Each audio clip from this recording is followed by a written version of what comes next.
Yo, this is Rhymefest hanging out with my man, my brother, my brother in consciousness, spirit, and love, Chuck Creekmur. Check it out. All hip hop, all day. Hey, all hip hop's in the building. Chuck Creekmur, aka Jigsaw. We here with Rhymefest. We in mid conversation, so we're not even gonna do the whole intro. Already, We're not even already. gonna do the intro Uh, thing. We just gonna keep talking. yeah, yeah, Yo, no, well, all right. We got James and Nikki, a conversation. Just you were saying something very pivotal yeah, about purpose. We were talking about a bunch of things, but yeah. talk to me about the process because it's such an unlikely premise. The Mhm. album or the project, you don't even really call it an album, do you? I call it a composition, and I'm gonna tell you, Okay. I don't call it an album, bro, because right now albums. Wait till my single drop. It's all stuff that's like raindrops in the ocean. Yeah. It don't mean nothing. It Mm-hmm. ain't going nowhere. You gonna do music. You know the one thing we have is lived experience to me, which is context. Yeah. And Right. when you add concept to context, you can create new narratives. A Mm-hmm. lot of music today is no narrative. Mm-hmm. It's just my ego, it's my desire, my craving, Right. and everybody let's get into the craving and desire. That's going nowhere, Right. you know? And so for I think more seasoned artists, Mm-hmm. we have context and we got concepts. Right. And that's what we can use to create new narratives in hip hop. And that's what James and Nikki is. Yeah. It's a concept based off the elders and the Mhm. ancestors. Yeah. Giovanni is an elder. Jimmy Baldwin, I call him Jimmy. I feel close to him now. Yeah, Jimmy Jimmy. Baldwin Okay. is an Yeah. ancestor. You know what I'm saying? Yeah. And so we take the seeds that they gave us and be like, yo, if we take the seeds of the ancestors, put them in fertile soil, which is the women that's on the project, Mm-hmm. which is my lived experience, that's the soil. Yeah. They're the seed. Drop that seed inside of the soil, water it with some dope beats and see what grow. Right. Man. You know what I'm saying? Yeah. That's how Absolutely. we grew it. And man, first of all, let's go back just a step because I want to educate people, especially the younger audiences, who James Baldwin is, who Nikki Giovanni is, and this particular conversation that you based this Referencing, yeah. reference. Yeah. So this project, James and Nikki, is based on an iconic 1971 conversation between novelist and activist James Baldwin and novelist and poet and activist Nikki Giovanni. This conversation that they had with each other was when James Baldwin was living in Paris. He was 55 years old. He came back to talk to Nikki. Now, James Baldwin, he's from the civil rights era. So he's, Martin Luther King, Nikki Giovanni came along during the Black Panther era. Mm. So here this 52-year-old man is talking to this 25-year-old woman about life, love, justice, social politics, and self. And so to watch them speak, he was gay. He was a Mm-hmm. super gay Mm-hmm. guy. Yeah. Let's say this, unabashedly gay, Yeah. Absolutely. unapologetically gay, Mm-hmm. but he was also unapologetically black. Mm-hmm. And so Nikki Giovanni was bi, Mm-hmm. is bi, Mm-hmm. So here you got a gay man, a bi woman, an older man, a younger woman, a teacher, a student. But when they start talking, it turned into man and wife.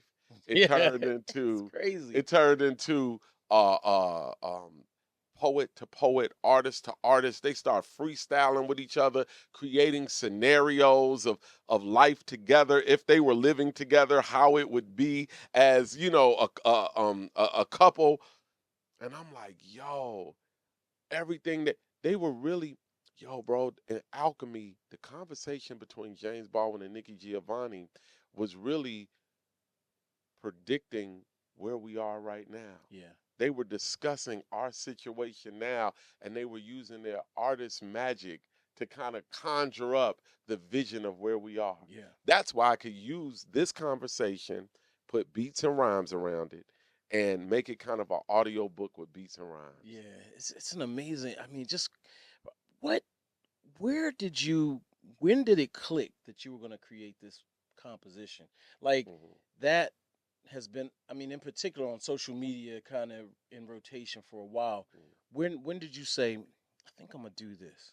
Well, it began when I got out of my ayahuasca ceremony in Peru, and it was like do this. Right. Like, Yeah. however, that's a Okay. whole other subject. Um, for me, when I saw that our generations today Mm-hmm. were still sharing a 52-year-old conversation. Mm-hmm. When I saw, you said it began on social media, I Mm-hmm. started seeing those clips and people saying, that's my relationship. Yeah.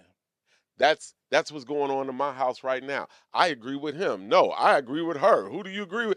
And I started seeing people of our generation and even younger generations debating a 52-year-old conversation. Yeah. And I had to go back, look at the 2-hour conversation for 3 weeks Mm-hmm. and be like, how can we unpack this? Right. Because oftentimes we get the clips, but we Yeah. don't get the context. I agree. So Totally. I said, how can I give this context and how can I revise not just one or two clips, but unpack the whole conversation they were having? Thus, we get this project. I wanted to ask you about the clearances on that. Did you? I mean, were you able to? And I mean, We got full. You're I don't like, want to get you in no trouble or you're nothing. like, well, no. Yo, that's one of the proudest things, and this goes to me being with Golden State Entertainment. Mm-hmm. Having a platform, I was able to reach out to the owners of that conversation, Mm-hmm. the company that owns that conversation. That particular interview was produced by a guy named Ellis Hayslip. Look up Ellis Hayslip. He is a legendary black producer. Okay. And the show was called Soul. Okay. And Nikki Giovanni, in fact, was one of the hosts of the show. Okay. So it's the interview with her and James Baldwin, but she got a killer one with her and Muhammad Ali, Wow. Okay. which is crazy. Yeah. Okay. And so Soul had a lot of different exposes of black culture at the Okay. time. Yeah. And that was just one of the conversations. So I reached out to the people from WNET Soul and we made a deal. Okay. I'm bro, one of the proudest things for me right now is to have a license with James Baldwin and Yeah. Nikki Giovanni, That's bro. crazy. Who Yeah. has that? Nobody. James Baldwin and Nikki Giovanni are two of the best writers and thinkers of the modern era. I'm not even saying black, bro, because Yeah. that would be limiting Mm-hmm. what they are in the culture. James Baldwin and Nikki Giovanni, that's like me having a license over Martin Luther King. Right. Yeah. That's a Like, fact. you know what I'm saying? Yeah. No, that's So a fact. I'm super proud we were able to do it in a way that didn't upset the spirit Right. Yeah. of the ancestors. And on top of that, if you listen to James and Nikki, it is in the spirit of what I believe James Baldwin would approve. I've Mm-hmm. already spoken to Nikki Giovanni. She heard this. Yeah. And What'd she say? she called me up. She said, brother, Jimmy would be so proud of you. Yeah. Wow. Imagine what they did for me, bro. Did you cry? I got a feeling. Yeah. And let me tell you what that feeling was. Can't nobody tell me nothing. Right. That feeling was when Yeah. Nikki Giovanni Yo, told me bruh. Jimmy would love this. Man, listen. When she said that, Yeah. no, all haters cannot prosper beyond this wall. Right. Like, I knew. Bruh. You know what I'm saying? That's so crazy. Yo, You know how when your mama, you get in a fight and your mama be like, you go out there and you blah, blah, blah. She might be telling you the wrong thing, but because your mama said it, yeah. it is true. Yeah, no doubt. When Nikki Giovanni gave me the blessing, bro, Mm-hmm. I'm out. Well, the thing about, James Baldwin, for me, by the way, he's one of the few artists, few celebs or whatever, that I visited his grave. I went to his grave site. Wow. I took a picture, yeah. And I have What inspired you to do that? Well, full disclosure, there are a few people out there, including Jam Master Jay. So Yeah. they're in the same site. So I went there. Where is for that?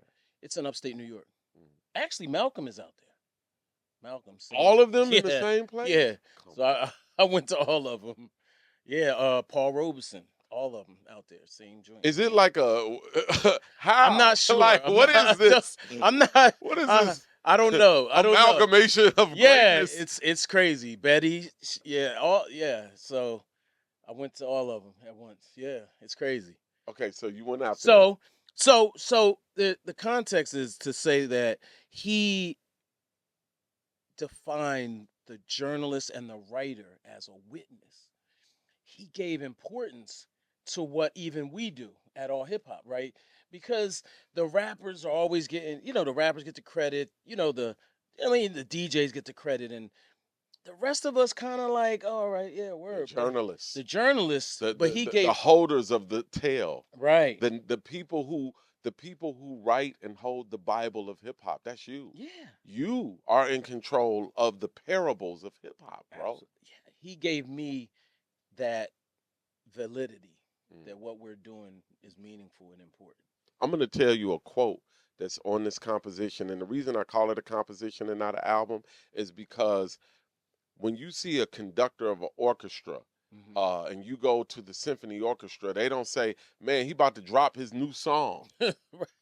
They be Yeah, like, "He's conducting a composition." yeah. And what happens with orchestra music or classical music? It lasts for 80 years, Hmm. 100 years on the Hmm. clock because they don't demean it. They Hmm. don't treat it like it's no Yeah. value. They Hmm. speak of it in value. Yeah. We have to create new language in hip hop to give what we have value, to give the art back its social value. It Yeah. has cultural value, Hmm. but to give it back its social currency, Hmm. we have to value how we think of it, how we speak of it, how we listen to it, Yeah. and what we give our attention to as it concerns it. Yeah. Let me tell you something, man. If you are a classical music conductor, you might have to die Hmm. before they listen to your song. Yeah. Like, or Right. your music, but you got to do it anyway because you love it. And Hmm. it might take you a year or 2 years or 15 years to write a musical. Yeah. Can you do that? Yeah. Like, see, in hip hop, we didn't got so blase. We're just like, feed the machine, keep feeding the machine. If you Yeah. don't feed the machine, they not gonna like you no more. Yeah. And we fed it all of our soul until we soulless. We're feeding it fumes right now, Mm. bro. Or the machine is like, I can take your fumes or I can take your hate. Wow. Can you feed me more hate? Right. And now we're being unnaturally hateful, Hmm. unnaturally vengeance, unnaturally extreme because the machine needs it for clicks, cash, and prizes. Mm. You know what I'm saying? And so we keep feeding the machine for clicks, cash, and prizes. Mm. And the machine turns into something that we look at and think that's who we are. Right. But it wasn't Absolutely. who Yeah. you are. You was just trying to feed it for clicks, cash, and prizes. But then it got so big that interview that our friend did, when it got 60 million views, he was like, "What else can I feed it? Here, take more hate." Yeah. And so we gotta figure out how to turn the machine vegan. Mm. It's eating too much of our meat, Yeah. too much of our souls, Yeah. right? And so James Baldwin said this, and God gave Noah the rainbow sign. No more water, fire next time. Mm. And in this project, he says, there is such a thing as a living word. When you produce a word, you are responsible for the actions produced by that word. So what all hip hop puts out in terms of the blogs, the journals, the narratives and context of artists, you are responsible, Chuck, for the actions produced by the words you put out. Hmm. Yeah. So when people read that or when people see this, the way it's edited, the guy behind the camera right here are responsible for the actions of how this is put together and what happens because of it. Yeah. Absolutely. You know what I mean? Yeah. And I think we're in a time, bro, where people have shunned each other's and our own accountability Hmm. to the actions produced Yeah. by the word. Whoa. And James Baldwin told us that. Go listen to James and Nikki. Yeah, I am. I gotta listen. I gotta. That's I what he gotta. I said. You gotta. know what I'm Yeah, saying? yeah, definitely. So, you mentioned haters in this project, the creation process. You talked about some of the people you asked to be a part of it, and for some reason they didn't see the vision or did not want to be a part of it. Can you talk about that a little bit? Yeah, and the people that did not see the vision as we were creating this or didn't want to be a part of it, I can't call them haters. Okay. everybody has their own priorities. Mm-hmm. And just because my priority ain't your priority doesn't mean that you had the wrong priority Okay. for you. Yeah. You know, but it also doesn't mean I didn't feel hurt. Yeah. But guess what? My hurt is for me to deal with, Right. not you. Yeah. My hurt is not for me to blame you for. Right. And if we're going to go to the second level of grace, once you see something that you like and the vision that I had that you didn't see, I have to have enough grace to bring you back in. Yeah. And to love you. Right. And to say, okay, what's your priority? Yeah. You know what I mean? And use my priority to empower yours. Wow. You know what I'm saying? Yeah. Like, the only way we're going to get back together is divine forgiveness and stop being selfish to ourselves and others. Yeah. You know, so I kind of look at it like when I was making this project, there were producers I reached out to that some of them took my money, some of my production budget, and kept going. What? You know what I'm saying? Really? Because they didn't see. Okay. It's okay. Okay. I wasn't moving fast enough for them, and they were Okay. like, "Hey, I ain't got the time." Right. But thanks, I want to get paid up front. But Mm. if you ain't gonna do it on this time, or I'm like, "Yo, I want to add this," and they're like, "Come on, man, just make a song. Let's go." Yeah. Because that's how we do about music right now. Like, make a song. Come on, next song. All right, put it out. Right. Nah, bro, this might take a year. Right. Yeah. Like this might Yeah. take a year and a half. All right, well, I don't like the way you're talking to me. I'm out. You know what I'm saying? I gotta understand. All right, I gotta go in my pocket and find some moment because I can't let distractions pause the purpose. Yeah. And a lot of times what we do is we slow down for the distraction and miss the purpose. Yeah. And miss Yeah. the boat we stop the journey for the distraction. Yeah. Not only that, it's other people, man, that I really wanted to get to rhyme on this, that I was like, this person would be perfect for this song. And I reach out to that person, and that person is like, yeah, I'll do it, send me the joint. But you ghosted me. I mean, it was never real. Yeah. You know what I'm Yeah. saying? It was never real. Yeah. You were never gonna, like, you know what I mean? But I can't slow down. I get it. You don't see. Yeah. You know what I'm saying? But then what you start seeing, bro, is this, and I start learning this. You don't know what purpose is until it's completed. Mm-hmm. A lot of people like, man, my purpose on this earth is, boy, you don't know what you're talking about. Right. You will not know your purpose until you are done, and you can look back and say, oh, that's why that happened. Yeah. Woo. You know what I'm saying? Yeah. And then you use the clues from these journeys and have purposes for how to have faith and keeping going with that same strategy of how to find purpose. So, you know, what I've been preaching. I've been learning. I've been learning, bro. Okay. And I'm just telling you right now what I've been learning. Okay. You know what I'm saying? Like, bro, at the end of the day, the people who came to me with confusion and misunderstanding, it was teaching me, keep going straight. Don't stop for that. And when you hit the destination, they're going to have understanding. You were sent there to give them understanding. But if you slow down for misunderstanding, hey, you want it. That's you. You are misunderstanding. Yeah. You're misunderstanding. You are ignorant like that.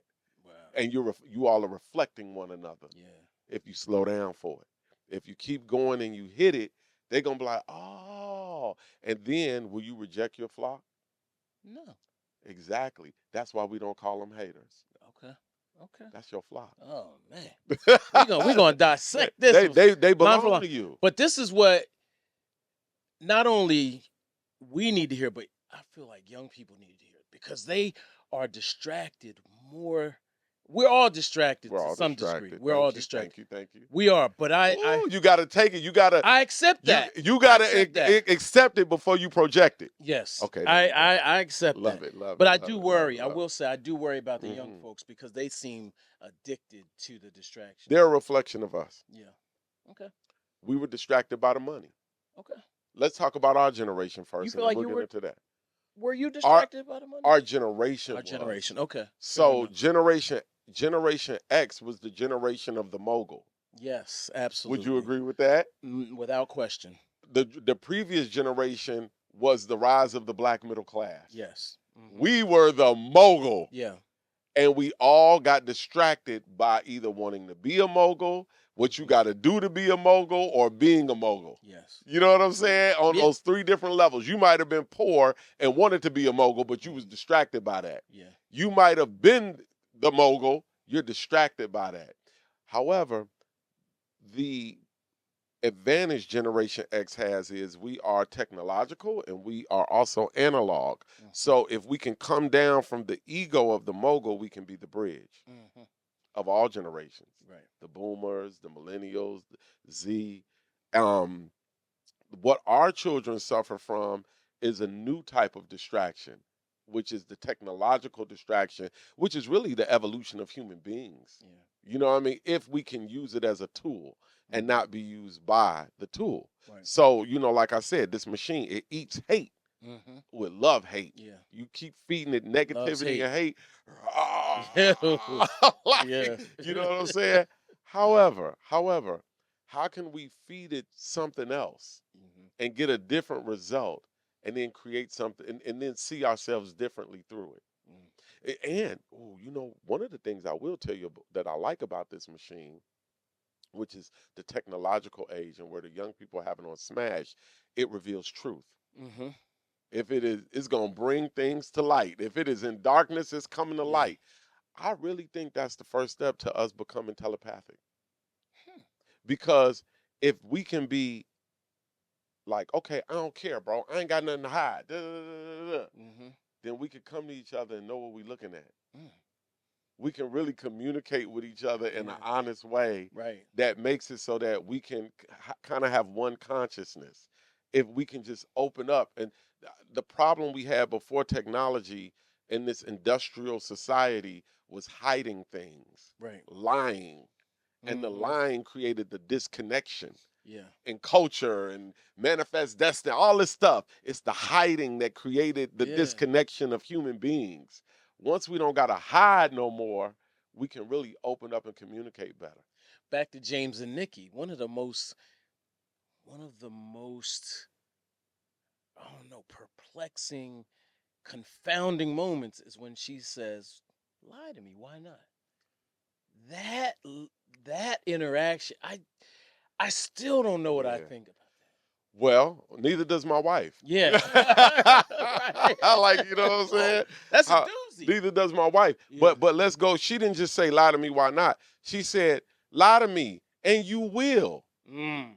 lie to Mm. me. Right. All she was dealing with was the truth. Right. So what I was saying about being able to be as one consciousness, Mm-hmm. if we can admit the truth that you will lie to me, now we can talk about the lie. Got you. Now we can fix the thing. Yeah. You know what I'm saying? Right. If you're going, she said, if you're going off with Maddie somewhere, you're lying to me. Right. Why don't you just tell me what I want to hear? Right. Right. Or stop. What Billie Holiday say? And then she went into the Billie Holiday song, Hush Now, Don't Complain. Right. You know what I'm saying? Yeah. Like, so, I think that sometimes we don't like the way the message is given, but we don't deny the truth of it. Okay. Hey man, if we're gonna be honest, you will lie to her. Mm-hmm. You know what I'm saying? So what I've learned in the relationship that I'm in right now, one day my wife said to me, before she was my wife, she said, why don't you just be who you say you are? Mm-hmm. Mm-hmm. And I said, what do you mean? She said, if you're in this place right now that you were trying to hide that you was in this place, Mm-hmm. you know what I'm Right. Yeah. saying? And you say you this kind of guy, but why don't you just, if this is the place you want to be in, why don't you just say that? Right. You say you this kind of guy, just be who you say you are. At least I know what I'm dealing with. I'm not leaving though. Right. What are you afraid of? Yeah. What are you afraid of being who you say you are? Wow. And she made me have to deal with myself Right. in terms of my clarity. Mm-hmm. Mm-hmm. You know what I'm Woo. saying? And it really it fixed our house Wow. That's crazy. because I could be more That's clear. dope. She gave me the permission to be clear with her. That's dope. And I think in every relationship is only a good relationship if the both of you have the permission to be clear. Mm-hmm. You gonna write a book? No, Yes, you I'm are. living the book. All right. Hey, well, Okay. right now the book is James and Nikki. Okay. You All know what I'm right. saying? Because books have to also come in different formats. Yeah. I just gave you 2 journalists, 6 women MCs, Yes. 9 different stories. Yes. That is the book. Yeah. You know what I mean? And I put beats and rhymes to it. Yeah. Put some respect on the the co-authors, so to speak. Oh, Yeah. co-authors. Freddie Oso. You know what I'm saying? We did Freddie Oso and I did a song called What's in It for Me, where the future me is debating the present me presently. Like, why are you doing this? Yeah. You know, like, why are you eating this? Why are you smoking this? The future Freddie Oso is like, why are you Netflix and chilling right now? Right, yeah. We're going to have another baby. Right, You know what I right. mean? And we're getting to a better understanding of ourselves by not talking to the or being stuck in the past, but by the future speaking to us in the present about what we're doing. Yeah. And so I love Freddie O. So she was the only artist. She's actually my favorite new artist. She was the only artist from Chicago that I thought could do that song, telling the truth about self and make it humorous. And she was curated for that. You know what I'm saying? Brittany Carter on the single that we released, Creator. Yeah. She's one of my favorites. Brittany Carter. Let me tell you about Brittany Carter, bro. So this song, I'm kind of this piece of Creator, I'm talking about infidelity. Okay.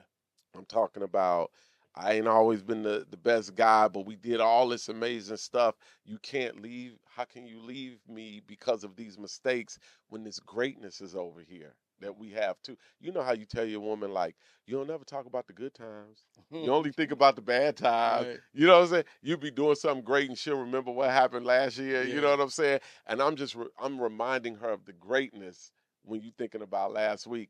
And when Brittany Carter started her rhyme, she had this rhyme like, but if we talking about trust, how can you say you love me when we giving in the lust? And it was dope bars, like the bars was crazy. And I said, oh no, Brittany, we're not gonna argue about it. She said, what you mean? I said, you know, me and my wife, when we go through problems, we don't argue. We don't give each other words of like, you did this, I did that. I said, how can you forgive me in divine grace? Because I knew she was the only one that could do that. Right. I knew Brittany had it in her spirit to give that divine, like, okay, we went through things. And she said, and then Brittany had this line, when I put my head on your chest, just know it ain't no pressure. Right. You know what I'm saying? You're like, yeah. then she said, if I cannot forgive you, then I'm not who I say I am. You know what I'm saying? If I can't love you in grace, I'm not who I say I am. She just had all these bars that gave me chills because she tapped into the spirit of divine love and grace. You know, and that's what I needed to capture on this song. And so it was a moment of intergenerational understanding, communication, and relationships moving forward.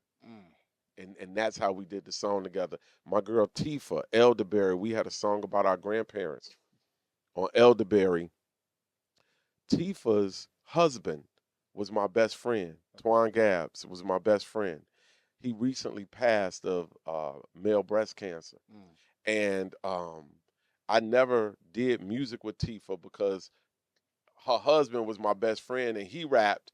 And I always felt like if I asked your wife to rap with me, I'm stepping over. But, you know, when he got cancer and he was suffering from the cancer and I was doing this project and I said, I gotta have Tifa on this song. Like she's the only one that could do Elderberry with me. And I did the song with her and I didn't know how to present it to my friend. Yeah. Like we did it and I never even told her husband we did the song. But he heard it. And I felt, well, I let him hear.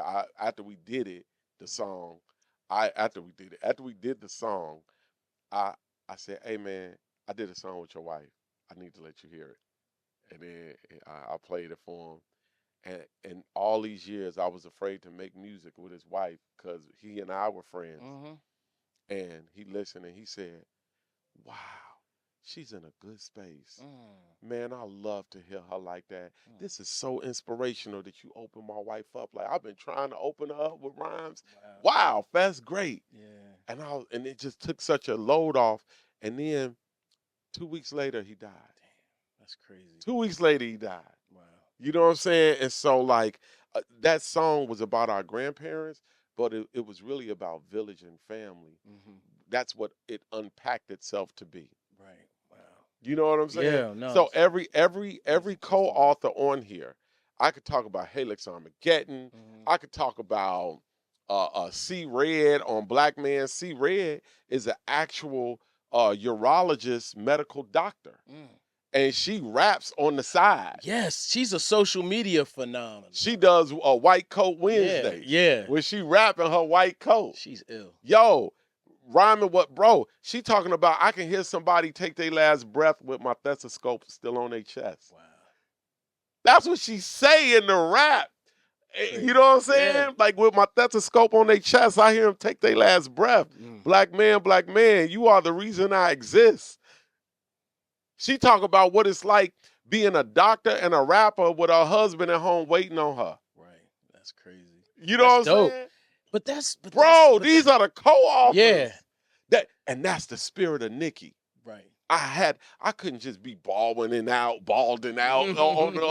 I had to have Nikki saying, brother, do you see it from this angle? Mm-hmm. Brother, do you understand that? Yeah. Yeah, I hear you, brother, but nah, what about this? Right. And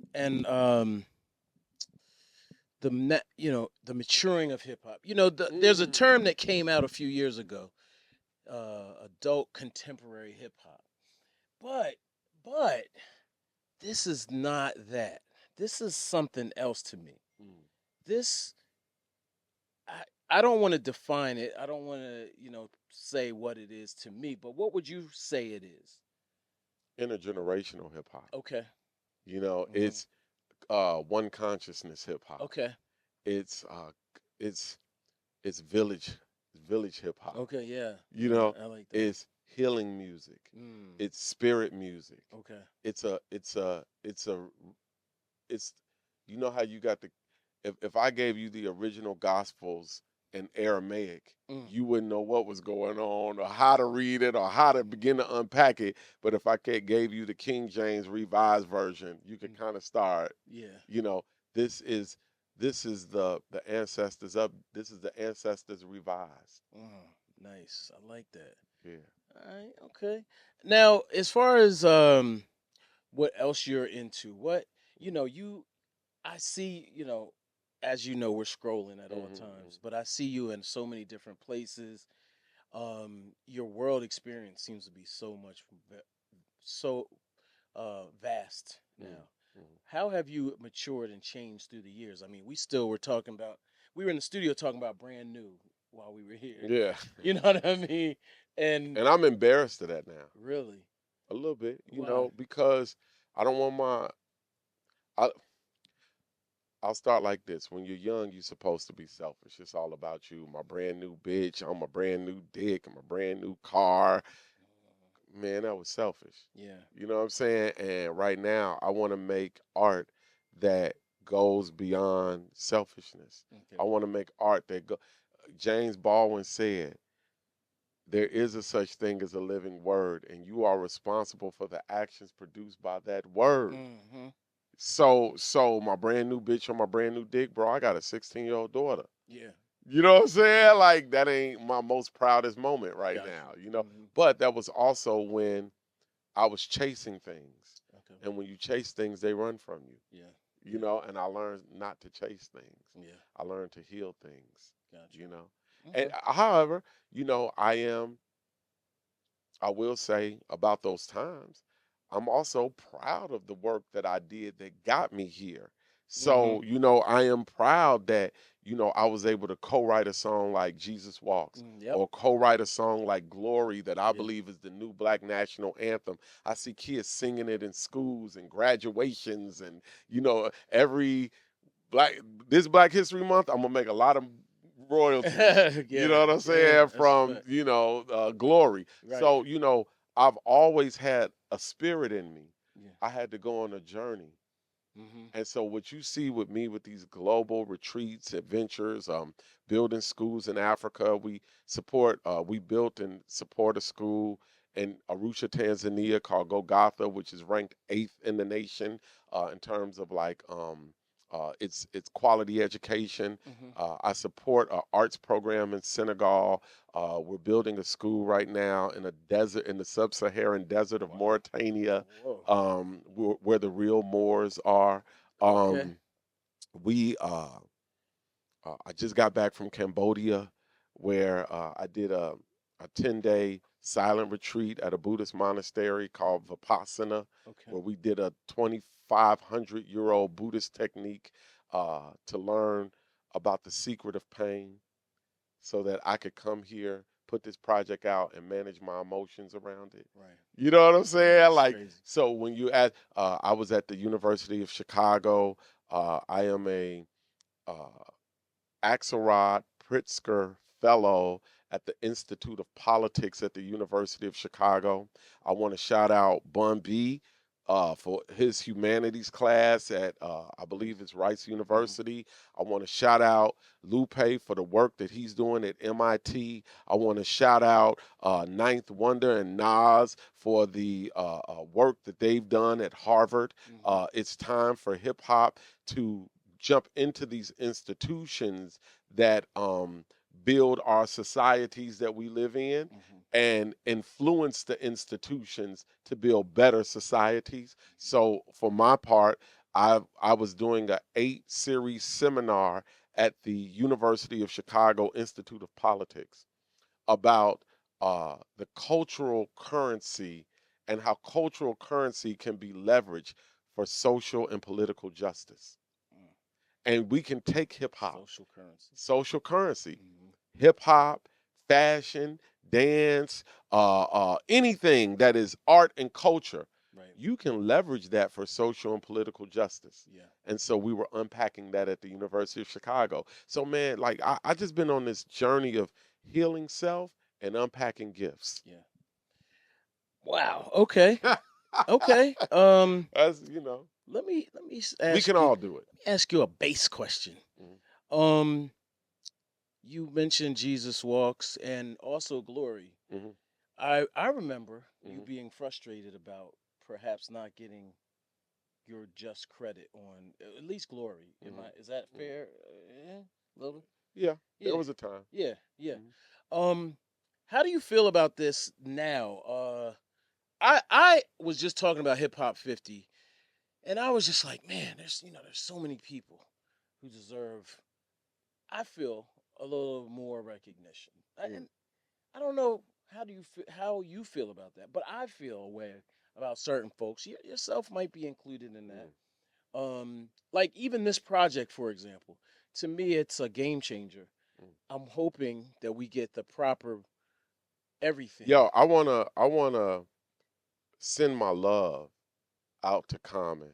Mm-hmm. Common gave me an opportunity, Mm-hmm. and in my misunderstanding and confusion and unpreparedness, Mm-hmm. I wasn't prepared Mm. for that to win an Oscar or what that meant. Mm-hmm. I wasn't prepared to. I was still in a state of disarray from the industry. Mm-hmm. I wasn't prepared um, to support him Yeah. in the way Yeah. that I could have Yeah. or maybe should have. Right. I wasn't I wasn't prepared to understand how I would be seen in that instance Mm-hmm. and to deal with that as it was Right. and not as I wished it to be. Right.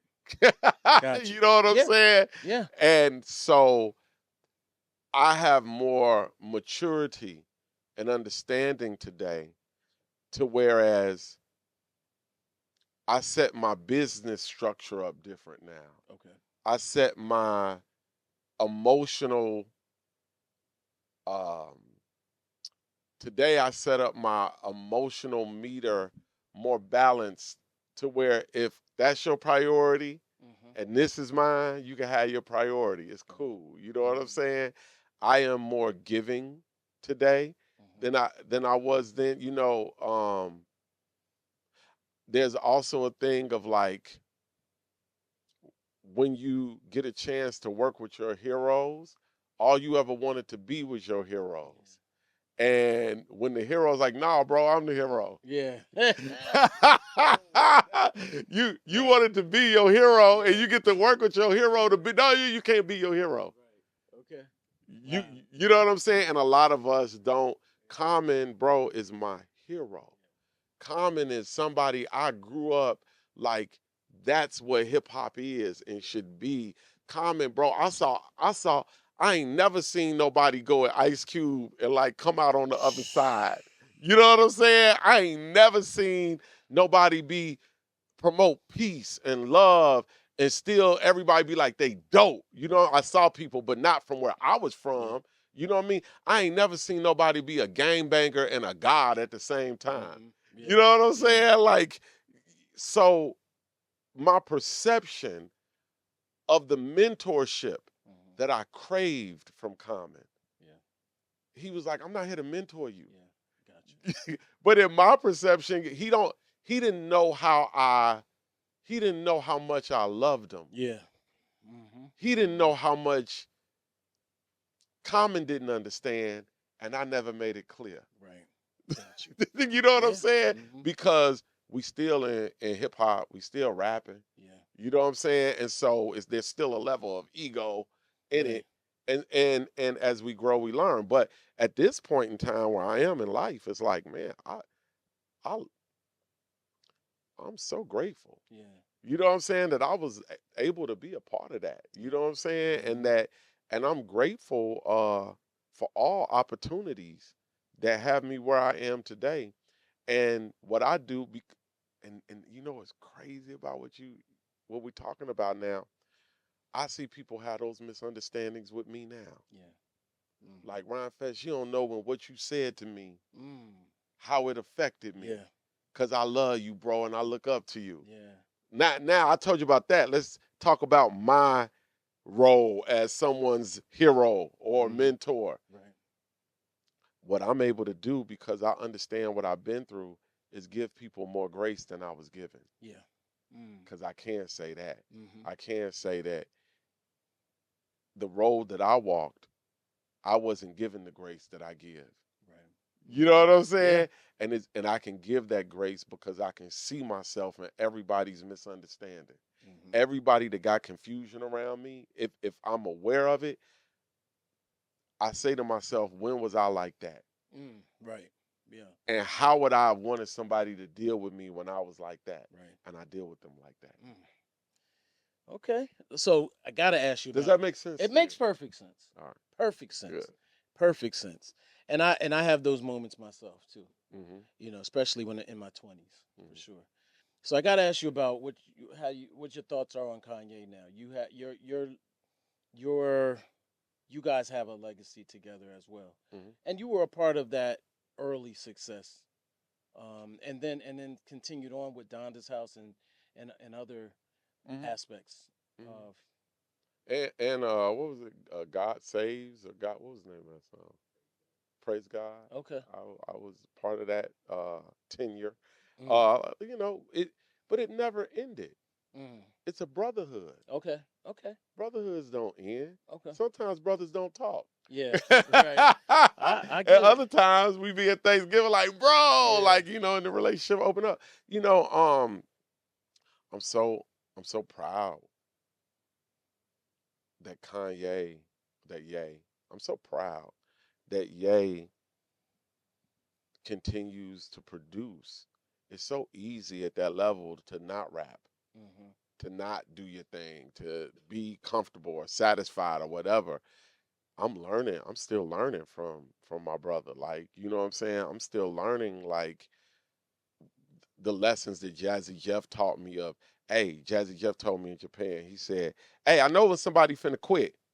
Cause I wasn't writing raps and we were supposed to be recording on the road and different things. But Jeff is such a guru, he act like he ain't talking to you. Right. He be like, hey man, you know, and he don't even look at you. He be like, hey man, you know how I know when somebody finna quit? I'm like, how? He's like, man, the first thing that they lose is love. Wow. And when you lose love, that's when you're not, it's only a matter of time before everything else break apart. Yeah. Wow. And I was like, oh man, I got back, you know what I'm saying? Crazy. And I had to get back to loving to rap. Yeah. Jazzy Jeff helped heal me and get me there. You know what I'm Nice. saying? Mark Ronson trained me in terms of like the professional way to make a song. The brotherhood with me and Ye, man, I look at vultures like, I, bro, you know how important vultures are to the ecosystem? Yeah. Like, you know how important a vulture is, a magical bird, Yeah. bro. You know what I'm saying? Like, Oh, man. you know, without vultures, bro, we be living in shit. Yeah. You know what I'm saying? Yeah, I never thought of it And like death and destruction. Yeah. If it wasn't for the vulture, that. Right. you know what I'm saying? It'd be rotted Yeah. everywhere. Yeah. So, the James and Nikki is a certain type of light, and that I'm bringing a certain type of sunshine. And vultures is cleaning up everything, so when the sun shines, it don't look like death. You know what I'm saying? And I see it like Malcolm and Martin. I see it like the shield and the sword. I see it like, you know what I mean, working from two ends for one purpose. Yeah. So everybody, Common, Ye, all of the young people in Chicago, we all working in the same purpose. Because when you come from a place like Chicago, you come with a certain consciousness, just like New York. Like, bro, you know the ill thing about New York? You can take the most ignorant New York rapper and they know about culture. Yeah. That's true. They can talk to you about the history of something. Yeah. You know what I'm saying? They know who did what, that. Same thing with a Chicagoan. Right.